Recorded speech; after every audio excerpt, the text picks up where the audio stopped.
Legit bang overpriced ang Foresta? Okay, good morning. So first time natin makasama si Sab sa ride. So malapit lang. Papapicture lang ako dyan sa Foresta Cafe. Tingnan natin kung magkakape tayo kasi mahal daw dyan. Ayun, syempre may rate, may speed limiter tayo today kasi ayaw ni Isabel ng mabilis masyado. Below 60 lang tayo siguro, or below 70 siguro. Mabilis na yung 70 cause we are chilling. Nadaanan kasi namin nung isang araw yung Foresta when we're coming back from Tagaytay. Tapos wala lang, parang maganda magpa-picture. Tapos meron pang isa yung parang may puno na may sabit-sabit. So, tingnan ko kung abot kami dun. Tapos pa-picture lang din. Check kung reasonable or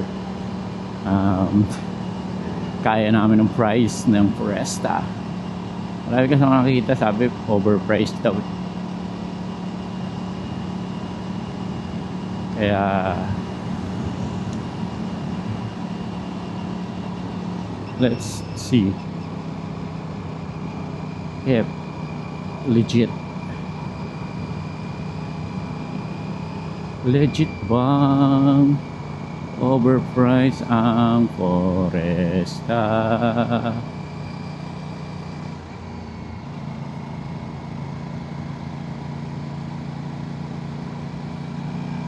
Legit bang overpriced?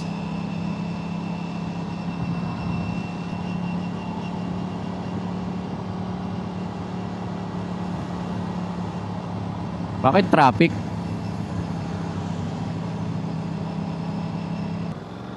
Foresta, boss? Foresta po, sir. Sa kabila po ang ganyan, sir. Saan yun?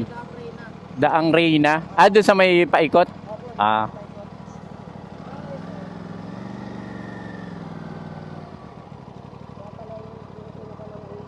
Kanina? Hindi ko nakita eh. Dapat tinapik mo ko.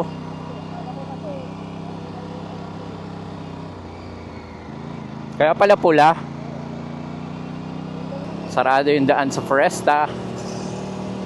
So lipat tayo ng daan.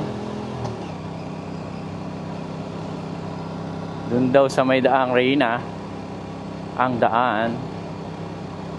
Ay, nag-redirect na pala si Waze, hindi ko lang nakita.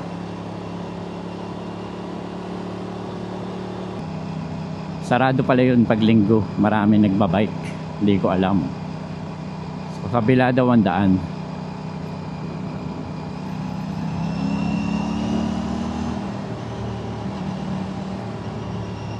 $50 kilometers lang, sabi. 50 kilometers lang daw.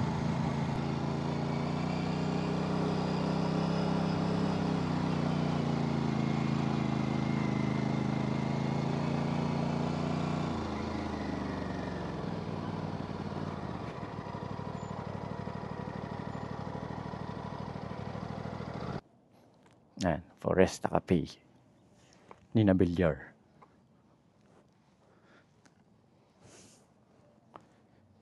Ano?